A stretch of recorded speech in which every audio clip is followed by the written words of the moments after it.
We've encountered many different dramatic examples of the exceptional technology of the past civilization that employed sound and frequency. What kind of results were they able to achieve by employing this technology that emphasized sound and frequency? And indeed, what personal applications could it have for the health of the individual, whether we're talking the health of the physical body or the ethereal presence of the physical body, the very spirit itself? Today we're going to explore those potential applications concerning the technology of both Cymatics and the Biofield. We're privileged to be joined by a subject matter expert, an explorer and a pioneer, Eileen McKusick, the founder of Biofield Tuning. And I'd like to extend a warm welcome to Eileen. Please see your information in the video description. Eileen, thank you so much for joining us on the Restitutor Orbis channel. Yeah, great to be here with you, Lucius. So could you give me a summary about exactly what it is that you do and how you got into it and what you really look to do when it comes to facilitating help with people in biofield tuning? Yeah, well, basically what I do is I teach people how to use sound to de-stress and revitalize, specifically tuning forks, which I've been using for 28 years. And I'm the creator of a sound therapy method called Biofield Tuning. Basically, I discovered that human bodies are self-tuning instruments designed to be in harmony, and that we can be restored to harmony with a tool as simple as a tuning fork. And so I have, over the years, trained over 3,000 people worldwide in how to do this work. I've created my own line of tuning forks. I've written a few books, and always exploring and learning more about sound and how it can be used for health and well-being. And what was the general catalyst that got you into this line of research and this method of health? I started exploring health and human potential, science and spirituality. What does it mean to be human? What does it mean to be a healthy human? All the way back in 1987 when I was 18 years old. And in the years since then, I can count the number of fiction books I've read on one hand.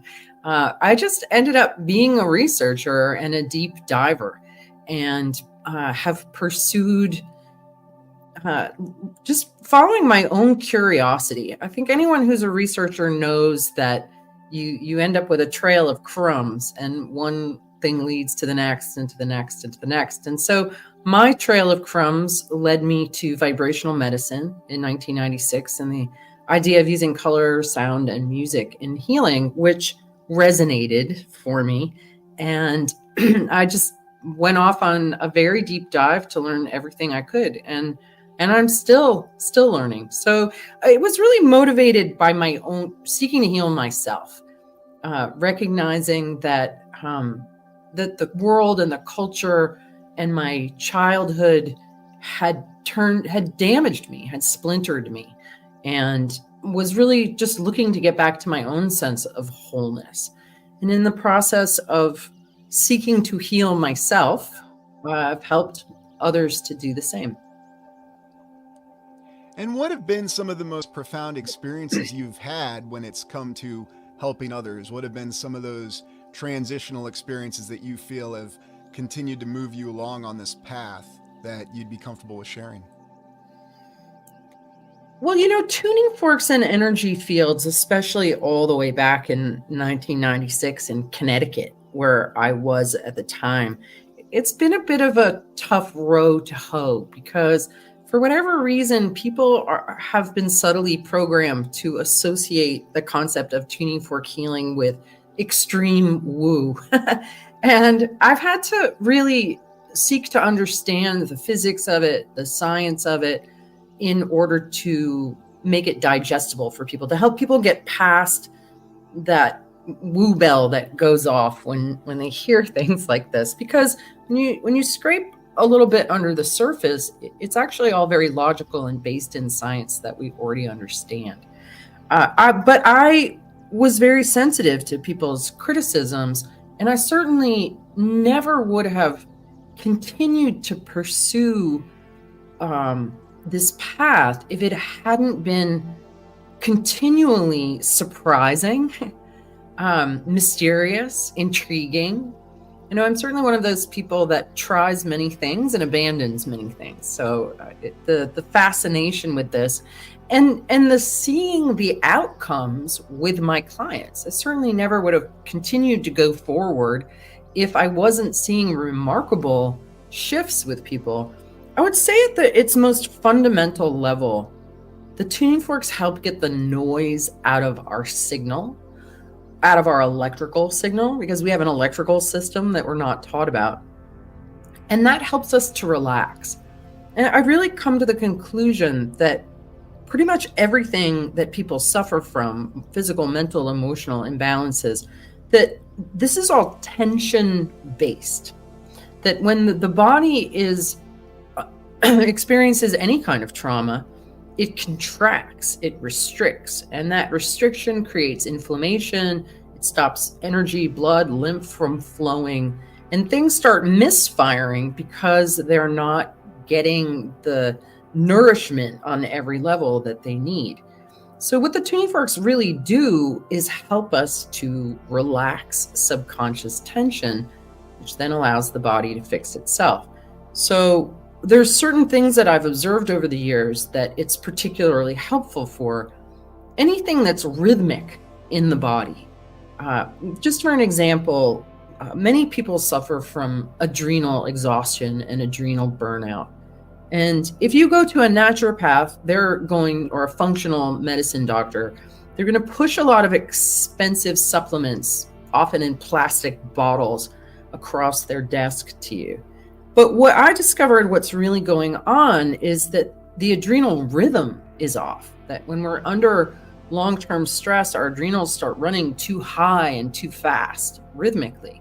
And I developed a method that I call the adrenal rhythm reset, which in 3 one-hour sessions completely changes the rhythm of the adrenal kidney complex and helps to regulate it back into a more coherent expression, which completely changes people's lives. Completely. I had one guy who came to me and he was very, very successful. He had a sign company, and he was literally killing himself from being so successful.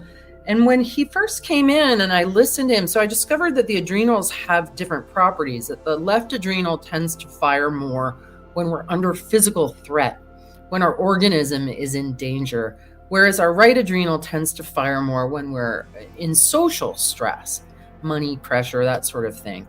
And I remember listening to this guy's left adrenal. Most people's right adrenals in our culture and in my practice were worse than their left. But this particular person's left adrenal was the worst I'd ever heard. And I remember thinking as I was switching over to the other side of the treatment table, if your left adrenal is that bad, I can't even imagine what your right adrenal sounds like. And I can hear the rhythms of any organ, of any system in the body by bouncing sound off the body and listening very intentionally, just like we can direct our vision and focus on different things, or direct our hearing and focus on different things. We can do this with the tuning forks too, that I can bounce sound off the body and listen for the adrenal rhythm and do what I call lock phase with it and help to support to move it. So when I got over to his right side of the body, there was no signal in his right adrenal at all. Like it was completely offline, and I had to jumpstart it and restore it. And it took about 5 sessions with him, but his whole life changed. He sold his business. He moved to a different state. He rearranged his entire life so that he was healthy and it wasn't killing him. And he came from a long line of Native American alcoholic fathers. So there was this, even though he wasn't an alcoholic, he still had that self-destructive ancestral tendency that he was just channeling into overwork. And so that's just a small example of how resetting the rhythms in the body, it's not about changing the life outside of you, right? A lot of people, when they're under stress, they think, oh, I need to, fix things out there. But our bodies and the rhythms and the songs in our body generate our experiences. So instead, we look to change the tonal and rhythmic environment of our electrical system, which then changes our experience of life. Well, I've got to admit, after hearing this, I'm lamenting not being aware of this back when I was still competing in Ironmans once a year. It sounds like this would be very, very useful to achieving that balance with doing what is really considered a marathon event. So I think it's safe to summarize that you have had many hands-on experiences with this. It's very practical, and it's safe to say that you are a subject matter expert when it comes to the facilitation of this sort of treatment. One of the other questions I had, could you briefly explain the concept of the biofield, especially relating to the toroidal nature of it, please? Sure. Well, when I first started investigating the body and tuning forks, I only worked over the body. And then about 10 years in, I accidentally discovered that there was stuff going on in the atmosphere around the body. And when I started working and exploring in the atmosphere around the body, my therapeutic outcomes, which were already pretty good, started to become very dramatic. Now, I just did this as a hobby for many years. I never wanted it to be my vocation, generally because of the image problem that it had. So when I started to investigate the atmosphere around the body, I discovered that there was an actual membrane. Now, when you look at Vedic renditions of the subtle bodies or the koshas, they're often represented as different densities, that these bodies are denser, closer to the body, and then they become more and more fine as you go out. But I had never seen any representation of the energy field as a bubble. And this was back in 2006 that I started discovering that. And the way that I could tell that there was a membrane there is because the tuning forks resonate with the information that's present. They're simultaneously diagnostic in that they help me to find areas within the field where the signal is distorted. So they will resonate with distortion, and then they will entrain the body into a more coherent expression. So what I found was that about 6 feet away from everybody, I was finding this area of greater charge. And the way that I could tell that there was more charge there is because I could feel more vibration in my fingertips, and I also encountered a sense of resistance. So it took a little while for me to begin to understand that there was a torus here, and that I was working with the body's electrical system. And I didn't have any of this language or understanding. My work really comes from a sort of blind fumble in the dark with moments of illumination and insight, combined with the fact that I went to college as an adult and wrote a master's thesis called Exploring the Effects of Audible Sound on the Human Body and its Biofield. So I was able to, through academic research, actually come across other theories about the biofield. The term biofield was coined in 1994 by a panel of National Institute for Health scientists, and originally was to describe the field of energy and information that surrounds and interpenetrates the human body, which may or may not exist. And what I found with many hands-on, so I've worked with thousands of people. I've also worked with thousands of people in groups as well. And I myself have actually received thousands of tune-ups at this point. But what I discovered with my work was that the body actually has an electrical system that we're never taught about. So most people realize that electricity beats your heart, that your brain waves are electric, that your blood carries a charge.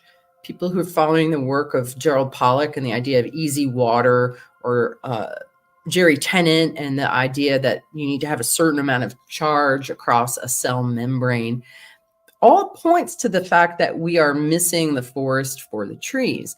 All of this speaks to the fact that we have electric current running through us. And anything that has electric current running through it has a magnetic field around it, and it forms toruses. So the human body is really no different. And I would say, to me, the biofield is the body's electrical system in its entirety. the electric current that flows through the body, and the magnetic field that flows in the shape of a torus around it. Well, that's magnificent. And thank you so much for giving that background, Eileen, because I think a lot of people have a little bit of a subtle awareness of it. But for whatever reason, whether it's because we don't think we experience it directly, but we experience it indirectly, it's oftentimes why we tend to ignore something that yet is so essential in our function and in our existence. And so it's very inspiring just listening to this account and how you went through your own life. Really, you're an explorer. I mean, that's how I would describe you. You're someone who tries different things, and then you find what really interests you and what you really want to put your passions into. And when you have those personal experiences that really matter to you, that's what you pursue. And I think that's one of the most, I'll just say it this way, I think that really reflects to an old world concept to the way people were, and there's still many people like that. You're a fabulous example of it. To someone who explores that and they're able to really experience, go into something new, and then embrace it as not just a hobby, but ultimately a vocation and ultimately a way of life. And I think that's a wonderful transitional experience. And it is clear that you are a subject matter expert and you've actually seen this work every single day. Yeah, for 28 years. I mean, it's been a long journey. And I've also, not only with my own hands-on research, many hours of observation within the clinical setting, but also read a lot of books and have done a lot of research into sound and how it's been used historically. It's what brought me and has kept me so intrigued with the Tartarian storyline, because of the architecture, because of the bells, because of the organs, and clearly a greater understanding of harmony in the human spirit than we are exposed to currently. Well, that's wonderful, and that's a great transition that you had there, so thank you for doing that for me. Anyways, I thought we would take a look at some of the structures, and I would certainly like to remind everybody that this is where we're going more into the theory application, because what Eileen does, it's something that's observable, it's repeatable, and she's done it every day for 28 years. But we would like to take a look at some of these great structures, which we have a theory that many of these structures were constructed by a previous civilization. On this channel, we refer to it as Tartaria, although we don't know what that civilization was actually called or even what language they spoke. But I'd like to look at some of the interiors of these structures with you, Eileen, and get some of your impressions in terms of how they could have possibly been applied as perhaps a structure that had a purpose to where it was really focused on healing the very subject matter that you focus on every day, starting with this particular cathedral that we're looking at right now. Yeah, that's gorgeous. Where is that? So we've covered a couple different ones. This is in Europe, and actually this one got mixed up. There are several images I have where I won't actually allow myself to know the location. And the reason I do this is so I don't have the background information. Doing these explorations a while, I found that if I have the background information, for example, if I know that this is in Germany or if this is in France, I have preconceived notions from the historical background that kind of throws me off. So this is one where I intentionally do not know the location. I've never been there, and I just want to look at it with objective impressions based on what we see. Mm-hmm. Well, what I see is the elevation of the human spirit, because our biofields, they're generally perceived and described as extending about 6 feet around us and maybe a foot or two above and below. But it's very elastic and it will expand to fill whatever container it's in. So when you're in a container like that, it lifts and expands and elevates and resonates the field in a very different way than, for example, a single wide trailer. The harmonics in single wide trailers are terrible and lead to a lot of discord. But if you've been hanging out in something like a trailer or a trailer park, and then you go into a structure like this, it's going to resonate the water in you, the electricity in you very differently. And it will create a sense of expansion. So that's what I feel in a space like this, is that it is reminding me of the potential of my own soul and spirit as a human. Now, there's a wonderful saying that man is the measure of all things. And so these incredible architectural renderings are reflections of our own inner grandeur.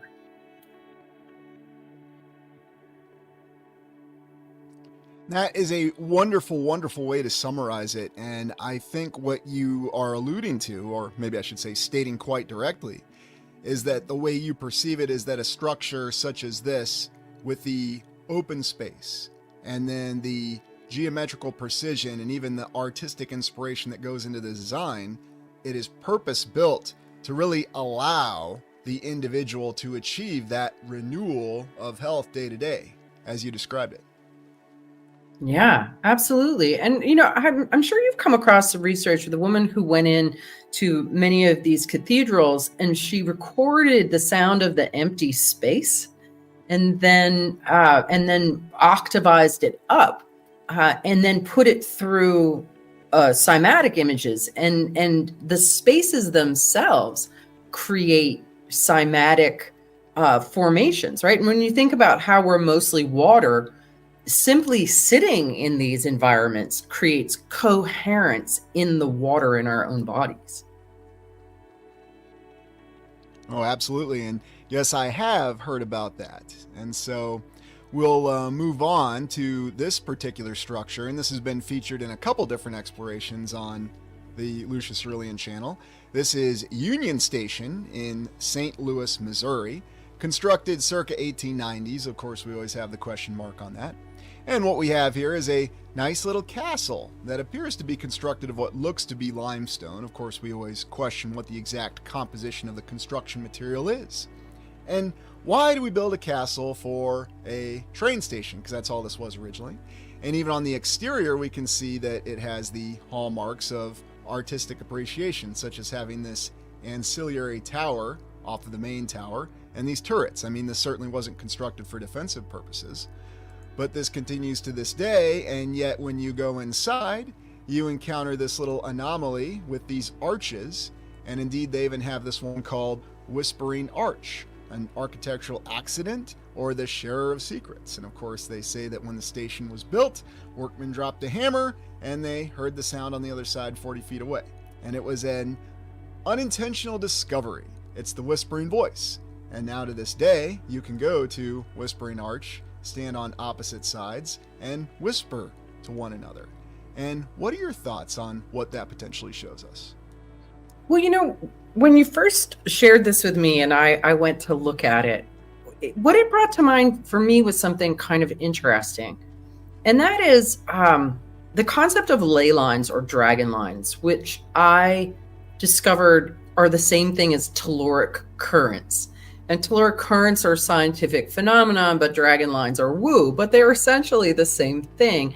They're currents or flows of electromagnetic energy that move across the surface of the earth. And very often these cathedrals are built where these lines cross. And where the lines cross, it creates a rotational or vortex kind of energy.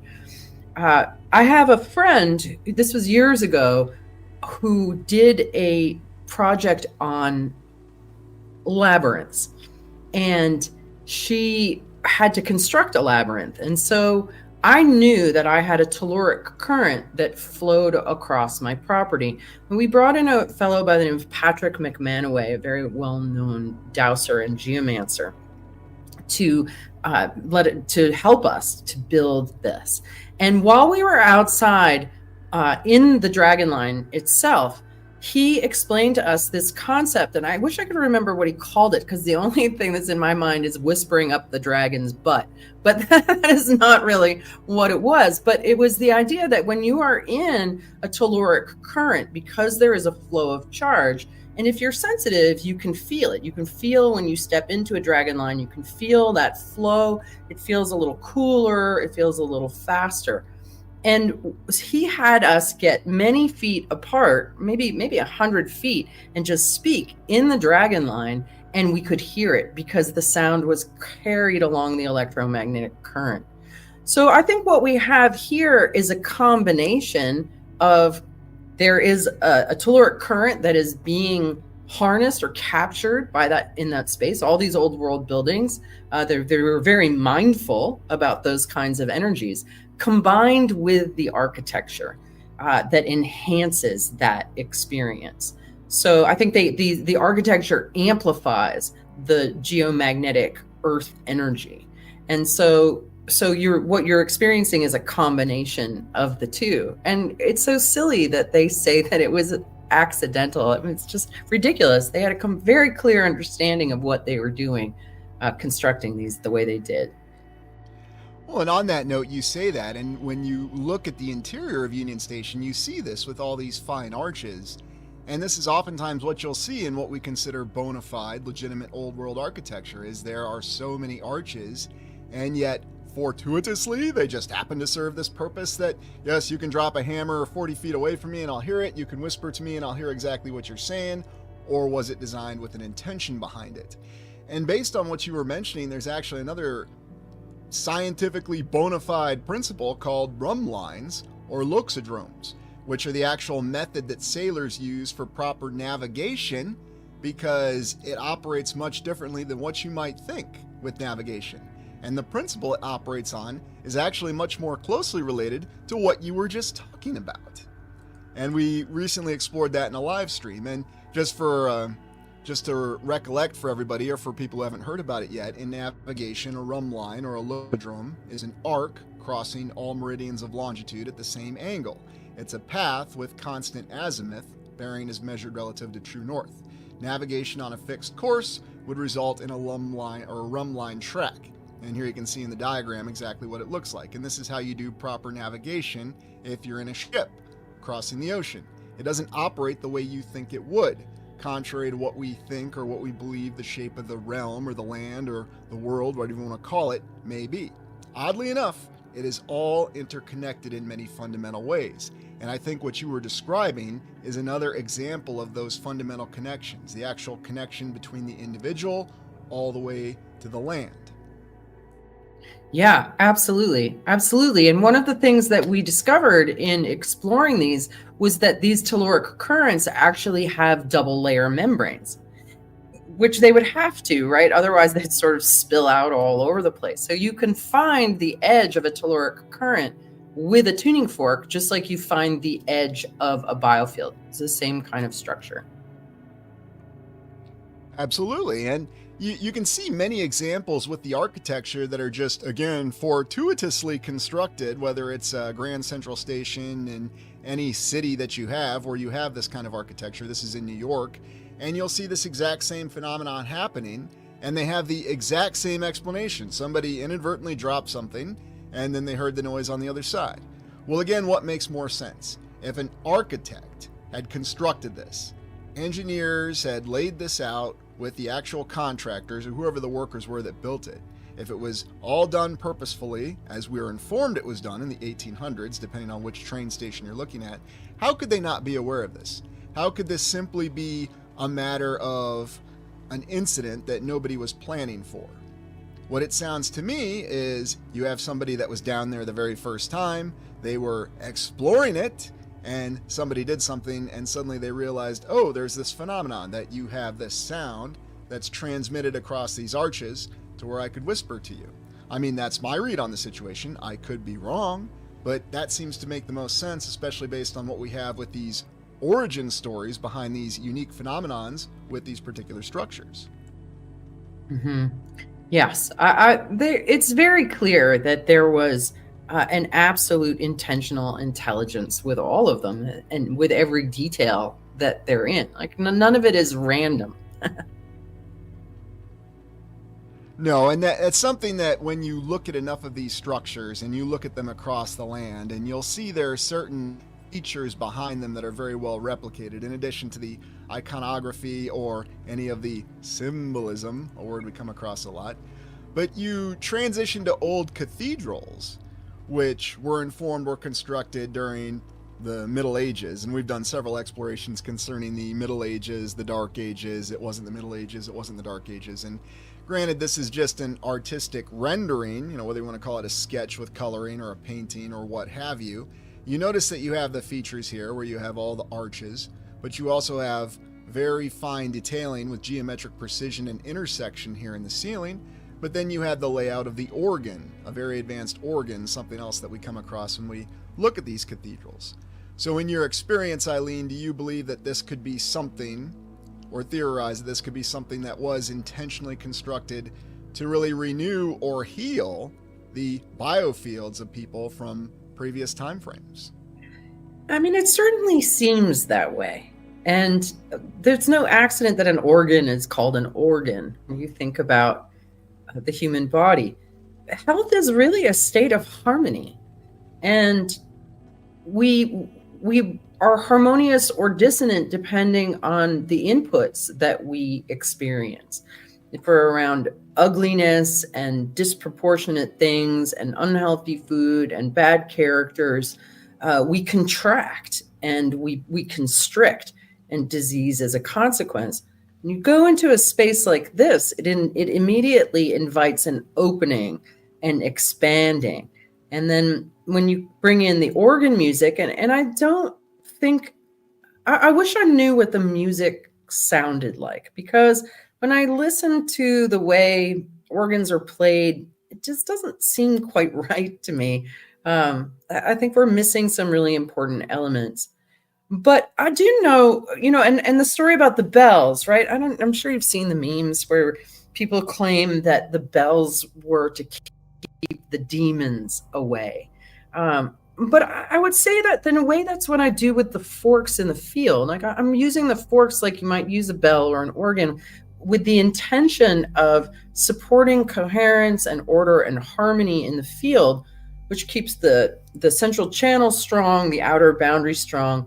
And it keeps away intrusive thought forms or parasitical attachments, or self-limiting beliefs or stories or ancestral trauma. Like all of the noise in our signals can be cleared away with pure sound. And if these structures are in a community and they're ringing out bells or organs or people's voices, right? It dawned on me one day, Lucius, that it wasn't just the bells and the organs. It was also the songs that people sang together in these spaces, that get amplified through these structures, right? So just being in an environment like that would be healing. Well, I completely agree, and that's a great summary and detailing of what it would really be. So anyways, we're moving on now to Florence Cathedral. Florence Cathedral is interesting to me, and as I've said to viewers of the channel, this is going to be building number one, our baseline building for comparison, if I resided in Italy. But I do not, so therefore it's the Iowa State Capitol. No, I don't reside in Iowa, but it's easy for me to access. The cathedral here is interesting because of the fact that it was constructed before the Renaissance, and yet it shows knowledge of advanced construction. It has another one of those accounts where we're informed that a once-in-a-lifetime polymath genius had to be called in to construct the dome on this particular cathedral.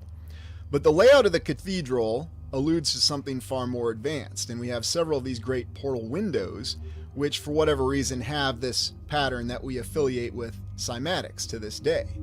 You also see here in the dome that this particular cathedral has even the portal windows on the dome, and somehow they were able to construct this again before and during the Renaissance, because they designed this before the Renaissance, and yet they try to attribute the Renaissance as being the catch-all, if you will, for how we were suddenly able to indulge in these stunning engineering and architectural achievements, which for some reason somebody doesn't do today. On the floor of Florence Cathedral, though, you have this very intriguing layout with this forced perspective. Now, there's many different theories behind this. What are your thoughts on looking at this floor with the forced perspective, Eileen? Well, I mean, it's such a optical illusion, isn't it? Because it could be going up or it could be going down. But I feel like when I'm looking at it, especially if I were and maybe standing in the middle of it, there's a sense of being at the center of the universe. Oh, that's a wonderful perspective. I hadn't really considered that it really puts you with that perspective of being at the center of the universe. That's very intriguing. Yeah, I mean, and the longer that I look at it, the more I feel connected to the totality of everything. Um, it definitely it's a very it's almost psychedelic in the energy that it holds and how it can inform the psyche. So do you think there's a possibility then that that being a nexus point, we'll just call it that, that's a central point for whatever reason, all the effects potentially of that entire structure, is it possible to say that they could be concentrated at that one point, whether we're talking about the acoustic effects, the frequencies, but then also the visual effects? Hmm. And I would imagine that there's a couple of ley lines that cross there as well, maybe even more than two. Well, actually, if you look at the rum lines, there's probably about 4 or 5 that also just happen to intersect there. Another coincidence, if you will. Mhm. Yeah, exactly. Yeah. So there is, it's taking the significance of energy that is present in the natural environment and then augmenting it and amplifying it through architecture. Yes, imagine that. Living in a world where architecture was entirely focused upon that purpose to really renew the individual. Now, here we have another incredible cathedral. Now, this is not a location specific one, so I didn't get the details on this. I just wanted to get your impression on this. Now, what I'll do is after you watch the video, I'll be sure to have it within the description in terms of where these locations are with the timestamps if you're interested. But I suggest watching the video through first just to get your objective observations from it. What are your thoughts on something like this where we see what appears to be more of a block construction, and yet there's still this fine geometric precision all the way from the ceiling to the walls down to the floor? Yeah. It's very interesting ceiling, isn't it? It's an unusual pattern. Just counting how many spaces there are, how many lines up there at the top. Well, I'd be so interested to hear the acoustics in that particular space. I love going into these buildings and hooting and hollering and listening to the way sound bounces around. That feels very intentionally acoustic for a very specific outcome.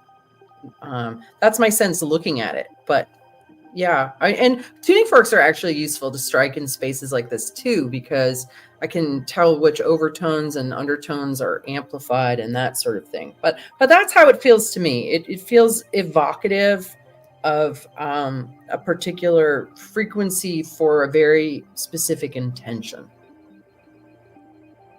Oh, I completely agree. And even just in the visual impression of it, just looking at what we see with it, you have the impression of intersection, you have the impression of, again, another nexus point, and that's what you tend to see, what you might identify as the nexus point of every one of these cathedrals. It's as though all this energy, if you will, there seems to be many things that are centralizing it, directing it to one particular point. And that's always something that we see, whether we're looking at this as technology, this very likely alludes to a technology that we don't even remotely begin to comprehend, because you talk about going in these cathedrals and shouting and yelling or just singing out loud, and you notice that the acoustic effect is different. And I also think about how our perception of acoustics has altered over the years, when we originally found a bit of a harmony and a relaxation factor, whether I'm just referring to music, and now for whatever reason it seems to be pushed by certain interests as just being raw noise. We talk about, what did the bells actually sound like? What did the organs sound like? We really don't know. I mean, I have to go way back in the distant past to even remember when they had legitimate bells, not just in these great cathedrals, but even in the small rural churches that I grew up around. And that's where you'll see something like that. Now here we have a little bit more of a, how shall we say, opulent presentation on the inside of a particular structure. That's very, very opulent. Yeah, it's one of my little buzzwords that I come up with, because the effort that goes into decorating some of these structures, and yet they still show, you still see the same arch design, you still see the same column design, but for certain ones, whether we're associated with what we're told is the Art Deco era or the Gothic era, or whatever particular era of architecture that they seem to categorize things into, because in our current civilization, everything needs to be categorized into some group for some reason. So what we have here, and this is one I wanted to focus on, and again, location not defined here for a very specific reason. What do you see when you see something like this, where you have what appears to be the central altar? You've got the little dome up here, but then you have the arches leading up to it, and of course the decoration. And I think this is one of the structures where we see that combination of both the decorative details, but then also the structural layout that supports the acoustic features. What are your thoughts on something like this? Well, that one and the one before, what it really brings to mind to me is this idea of connecting to the glory of God. And I don't mean God like in the Christian sense or religious sense, but the creator of life, the life in all its highest potential and glory, and the capacity of the human spirit to resonate to that magnificence, to the very best of our ability, right? As small and limited beings, how can we conceive and understand and resonate the glory of God, the amazing capacity of the Creator to give life and form to everything?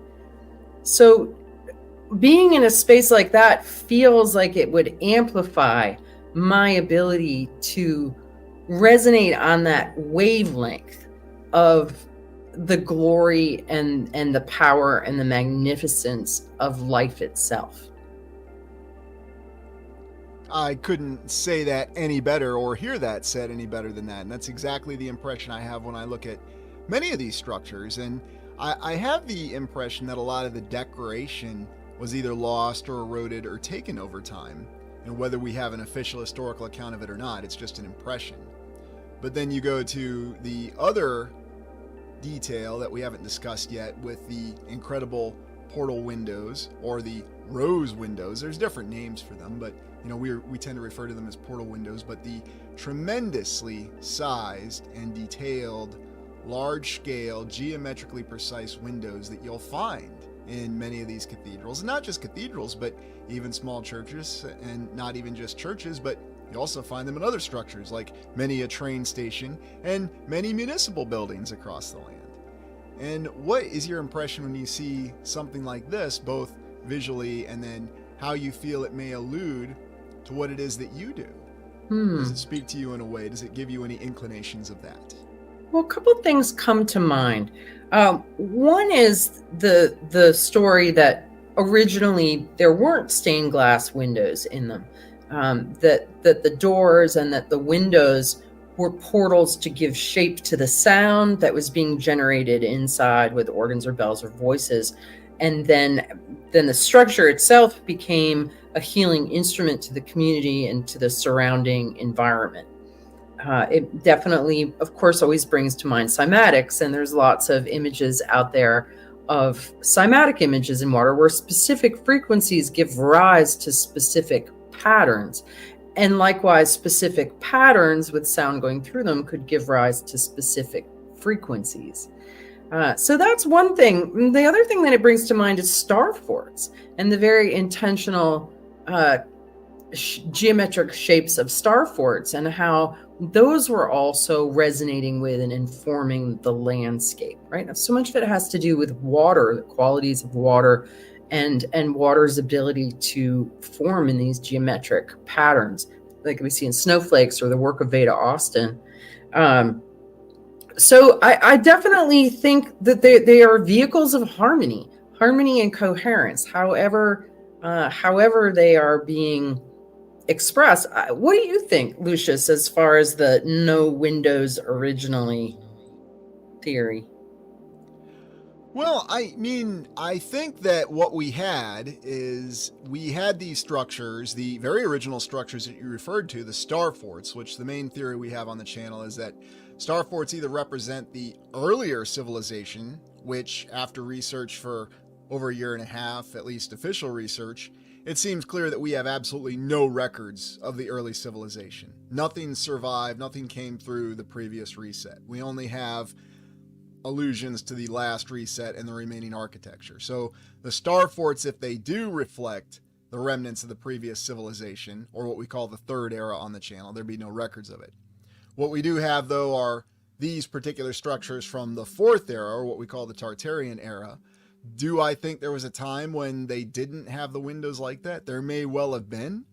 And I guess what we have to assess is, was it at a time when they were still researching, or maybe they were even rediscovering this technology, because the star forts give an indication that there was once a higher level of understanding and ability to employ this technology, and it had to be rediscovered.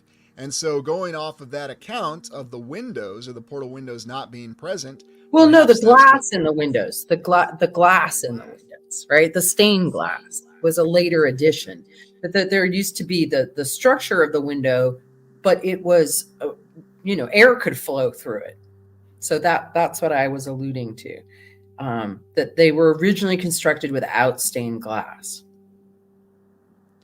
Yeah, see that, I don't know. I mean, that's really where we're in a difficult position. Theoretically, I would say that the way these structures were designed and laid out, I'm under the impression that they were always there, but I could be wrong. Or maybe what had happened was they were there, they were destroyed, and then they had to replace them with some sort of substitute, if you will, because that's another record we have with a lot of these structures, that they're constantly renovating them. And then you can always very easily figure out exactly what was replaced with how shall we say, are much noticeably lesser quality materials. So maybe what it was is that there were even more grand and ornate, what we would think of as windows, or perhaps even a more ornate and well-constructed transparent material, if you will. Now, I'm not going to dive off on the science fiction theories here, and whatever happened, and maybe that was a reset or an attack or something that we don't understand, that did blow those windows out, and there was a time when those portals were open. Do I think they were designed to be open? Maybe. But I think what happened was it's an account of the destruction or whatever event occurred that caused damage to these structures. And yet so many of them have survived to reach us to this current time. But I mean, that's my theory, and I could be completely wrong about it. Yeah, I'm curious what your listeners have to say. Oh, I'm sure they will happily share all their theories in the comments section, as they're always encouraged to do, because I know there's different perspectives behind it. And right now we're looking at Holy Hill. This is a basilica that was constructed really in the middle of nowhere, Wisconsin. I mean, it's not too far from Milwaukee, about 40 miles distance, but it's just this random basilica. And basilica from the Catholic faith is where the Pope can actually come to say Mass. And you can see there's really nothing around here. It's just this isolated hill. And yet in the 1930s, and there was an account that this hill was always a holy place, a religious place, from the 1600s. It's quite intriguing. They built this very impressive basilica in the 1930s that you can go to this day. And of course, it has all the details to it with multiple windows like this. So let's just theorize that perhaps this was really a surviving structure from the previous era. Is it possible that the windows here in this portal, as you suggested, or there's an account of that they weren't there? I fully believe that yes, there would be written accounts, and you can even look in the towers and it seems like some of the windows are missing. And there was even an image that we had of the Iowa State Capitol that showed that the windows were gone when they were building it. It looked like they were just cleaning it up and repairing it because it looked like it had been subjected to some very terrific forces. And was this particular cathedral or basilica exposed to those forces at some point in time? I think there's a very high likelihood of that. And I think that's where you'd get the explanation for why you would have accounts of these windows open. Were they designed to be that way? They could have been. We don't know. But why would somebody then go through the trouble of putting in these very ornate windows? It's a very good mystery that you bring up that, we have different theories on, but shortage of facts. Mm-hmm. So, this makes me think about the free energy aspect of these buildings as well. If it's on a high hill that is considered holy, very often these holy areas are areas where there is stronger electromagnetic energy that is perceptible. Like you can feel it and you feel maybe more energized or more expanded, more present. Things feel more quiet around you in those kinds of holy places. With spires like that, it definitely just makes me think of the other element other than healing, which is harnessing the ether and turning it into usable energy. Well, I think what you happened upon right there is the fact that these structures endured because they were built to endure, but then they were also multi-purpose structures. So imagine if you have a structure like this that could provide you energy, but then it could also renew the individual health of the people within your society. And one of the key theories that we have is that the entire society of the previous civilization, there was a time when they existed more in balance. Not just in balance within the individual, but also in balance with the way the individual interfaced with the society. So the society could actually cater to the needs of the individual, and then the individual could cater to helping the society with their respective talents. I mean, people oftentimes misconstrue this when I say this as egalitarianism. I don't think it was egalitarianism. I think you had different people with different abilities. Their society was just a little bit more proficient, or a lot more proficient, at attenuating to the needs or the specific talents of those individuals. They encourage it. I mean, now we're all about putting people in groups and categorizations, and dare I say, putting people in boxes, regardless of what their specific talents may be. Now, granted, that's my perception, right, wrong, or indifferent, and of course, I'm always willing to be incorrect, but it's just something that I see. And if you think about structures like this that have these multiple purposes, which, could we argue that what's the closest thing we have now that's purpose built? Are we going to say a stadium maybe has the most applications? Just a place to gather people, but does it really do anything? Well, you're going there for entertainment. Okay, but we've done an exploration on stadiums and how they could have been used in different ways in the past as well. And so I think what you're really stating there is the observable fact that these buildings did have many different purposes to them. And the fact that they still do to this day. Oh, there's also the fact that they're still standing, and many are historically attributed to being hundreds of years old. So I'm also impressed by the fact there was a time when we could build structures that would last for hundreds of years. Build a new house you're building today, and how long is it going to last? Well, you're going to be pushing it when you hit 30 years. Yeah, it's so true. The sacred geometric proportions definitely contribute to longevity and the quality of the materials, but also we have been, for several generations now, intentionally dumbed down. And unfortunately, AI is making it even worse very rapidly. One of the things that has amazed me the most about my work with tuning forks is discovering just how brilliant and magnificent the human body is. That we're this extraordinary hardware that have been downloaded with nonsense software. And I think this is why so many of us are drawn to this kind of architecture and these kinds of studies, because it helps us to remember on some level the potential that we have within us, that our ancestors clearly were able to experience far more of their potential, and that potential being in relationship with the earth and the cosmos. There are many, many signal jammers in the world today that diminish our capacity to connect with and realize the greatness of the human spirit. Well, thank you so much for joining us, Eileen, and this has been a very enjoyable joint exploration looking at these structures and the potential applications of both Cymatics and the Biofield. Please look in the video description to see links to Eileen's research and work, and thank you for joining us. Please like, comment, and subscribe.